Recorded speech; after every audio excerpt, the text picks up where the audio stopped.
રાજકોટના મવડી રોડ પર જાહેરમાં તોફાન મચાવતા અને આતંક મચાવનારા તત્વો સામે માલવિયા નગર પોલીસે લાલ આંખ કરી છે।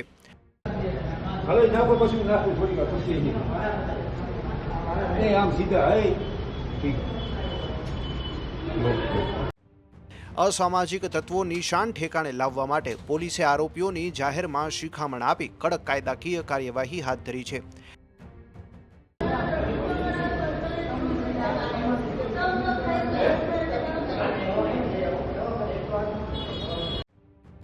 માલવિયા નગર પોલીસ સ્ટેશન વિસ્તાર અવારનવાર મારામારીની ઘટનાઓને કારણે ચર્ચામાં રહેતો હોય છે, ત્યારે સામાન્ય નાગરિકોમાં સુરક્ષાનો ભાવ જગાડવા અને ગુનેગારોમાં પોલીસનો ખૌફ પેદા કરવા માટે આ સરાહનીય પગલું ભરવામાં આવ્યું છે। રાજકોટથી મિલન ત્રિવેદીનો રિપોર્ટ।